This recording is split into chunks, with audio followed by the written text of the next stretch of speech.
thanks for watching the video. I just wanted to come on here before the video starts and say we did have some big plans for this car to get us into the single digits eventually, but towards the middle, towards the end of the video, you'll see why it's not going to work out. And I just wanted to come on here and say thank you for watching, guys.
What's up, guys? Abel Streetcar Builds.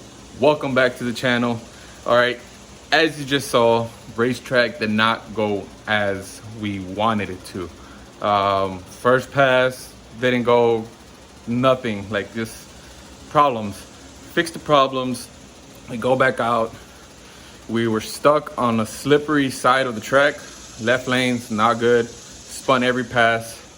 And then the last pass of the night, I argued, I fought, I finally got the right lane against somebody. Forgot to turn on the engine fans, and it overheated in the middle of the pass. Still ran good, but it didn't run its best. Okay, guys. So what we're gonna go ahead and do today is we're gonna go ahead and put the car in storage mode, which is take off the wheels, take off the tires. We're gonna go ahead and fix all these little problems that we're having. Some suspension problems also that it's killing my reaction time. I've tried and I can't get it. We have so much suspension travel from letting go of the trans brake to it lifting to it finally leaving. It's horrible. So we're gonna go ahead and talk about what we're gonna go ahead and do with the rear end, with the rear suspension, so we can stop getting so much lift and just getting a little bit of lift and it going forward instead of it going up. All right, guys, get back with you in a bit. All right, guys, we're here under the car. As you saw in the intro, this tank strap, the bolt came out. I don't know if you can see somewhere there. Can't really get a good picture. Could get it at an angle, but it came out. Ripped it out of the hole. Strap was dangling. Nothing but problem. Luckily, I had this strap right here, and we strapped it up and we kept going. Not the safest thing to do, but we got that taken care of, and we're gonna go ahead and fix that the right way before we go ahead and go back to the track. Okay, so what was going on with the rear suspension is we're having a lot of front end travel on the front. Okay, and we're having kind of squat, but we're squatting a lot on the driver's side. Okay, on the driver's side, we do have Lakewood 50/50s in the back. So what I was gonna do, I was gonna go the cheap route and just get the airbag right here on that goes on the passenger side. I'm sorry, on the passenger side, just so the car doesn't lift and twist like that. Because what the car does right now is that it's lifting, but it's lifting and it's turning like this. So what it does is as soon as this tire moves, my 60-foot starts, the time starts. So it got a lot of suspension travel and then it leaves. So what we're gonna go ahead and do is we're gonna put an anti-roll bar on this rear end.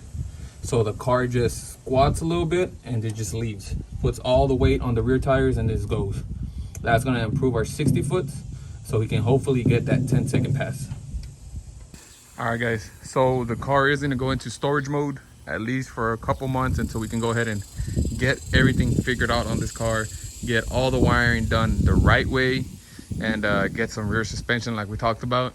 The first thing we're gonna go ahead and do is take off these wheels and tires. I don't want to dry rot my slicks. This Texas sun will roast them. I already got the bottle out of the car, disconnected. All we're gonna go ahead and do is we'll probably just turn on the car, leave it on for a few minutes, and then we're gonna go ahead and turn it off and disconnect the battery. On the car for a few minutes, and boom, So what I'm thinking is that the 8 AN feed line on the car came loose again, rip. So we're gonna have to go ahead and fix that also.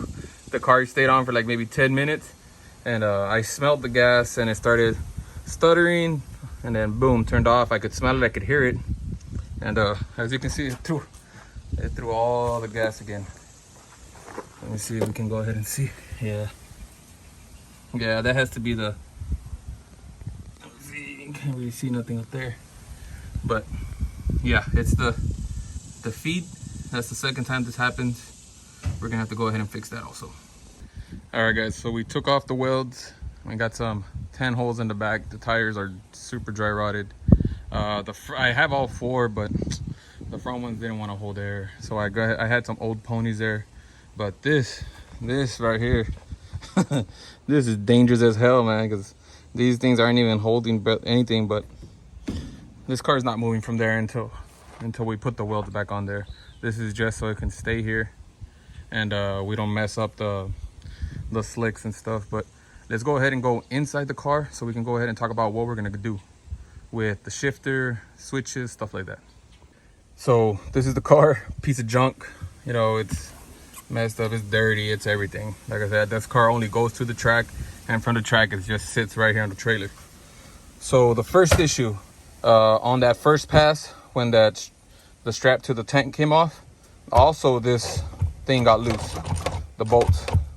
So I couldn't even shift. That's why when it spun and I guess it caught, kind of switched off, and then I had my hand on the shifter and boom, just went everywhere. Okay, so that's one thing. Another thing that I never talked on the channel is this thing is not even adjusted the way it should be. I adjusted it when I first put it on, but then I had some issues with the linkage on the transmission that I had to take it back, and to the guy that sold it to me, there was something loose inside the transmission. They fixed it, but once they fixed it, this thing wasn't adjusted anymore, and I wasn't gonna go through the whole ordeal because it took me an hour just to slip it in through this trim all here. So I'm gonna go ahead and show you what it does, guys. So you see, this is reverse, neutral, drive, 2, and then 1 is right here. Okay, so 1 is right here. It's supposed to be down here, and then when I shift it up, it's supposed to go 2, and then from here I'm supposed to hit it 3, and that's it. And then neutral, reverse, and all that stuff. So I'm gonna go ahead and adjust that. I'm gonna go ahead and remove the trans brake button from right here, and I'm gonna go ahead and put something right here. Maybe, I don't know, maybe we can try to figure something out with this button, the horn button. That'd be freaking awesome to go ahead and have the trans brake right here, stall it, boom, let go from here. Because having my finger down here, having it like this, and at the track with my hand like this, waiting to let go, you know, it's kind of a hassle. You know what I mean?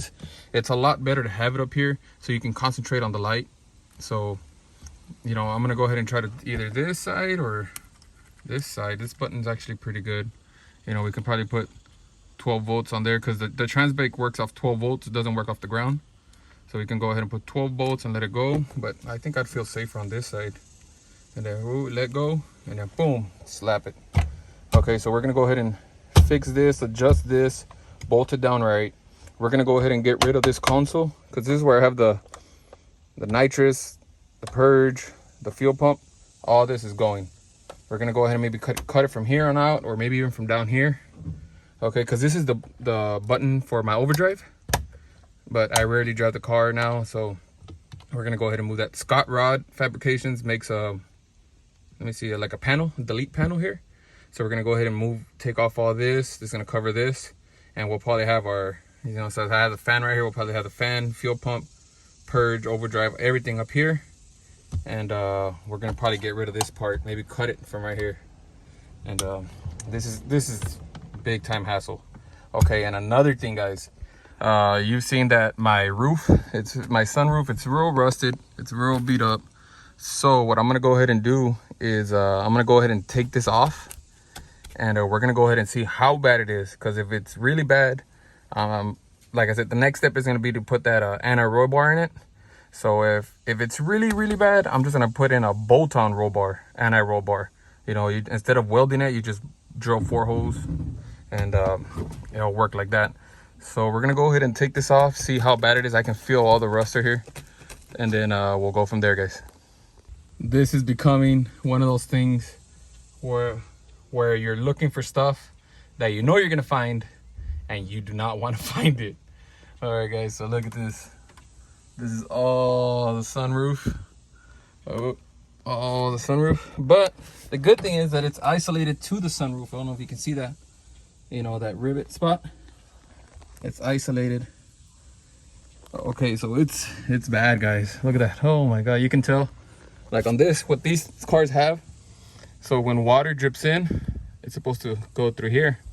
It's supposed to go through here, draw at the bottom. But when I was ripping this stuff off, this one was plugged. So when this is plugged, every time it rained, water accumulated, and boom.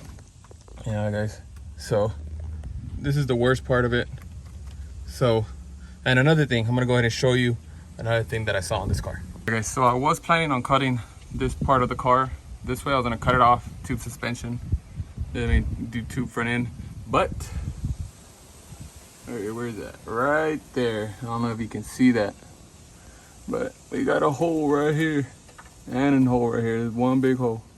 All right, this is what I don't want to see, guys, because when the car lifts the wheels, this thing is just gonna bend up. The car's gonna go to shit. All right, guys, so I don't know what we're gonna do with this car.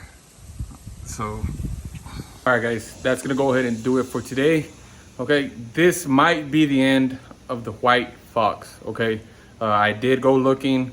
I found what I did not want to find. I knew it was there, I just didn't want to find it. It's bad. I'm gonna go ahead and maybe try looking for a clean 4-cylinder roller so I can just go ahead and move everything from this white car to the new one. Oh, sorry. I'm gonna go ahead and move this from the white one to any new car that we get, and hopefully we can get like a notchback or something nice. I do have a lead on a red 4-cylinder notchback rust-free car. I'm gonna go ahead and see what we can scavenge up. Maybe we can go ahead and go get this car so we can go ahead and just move, because the next step on this white car is to put some good suspension on it, okay? But there's no point in putting good suspension on this car when it's so rusted. So this is where it gets to the point where if we want to go faster, we do need another car, and the amount of rust is fixable, but the amount of money it's gonna cost to fix it is just not there. So we're gonna go ahead and knit it up there, guys. In the next video, we're gonna go ahead and see what we can find. And thanks for watching. I'll catch you later. One last thing, guys. I'm gonna go ahead and end it off with some track passes that we did last weekend, and that's it. Talk to you later, guys.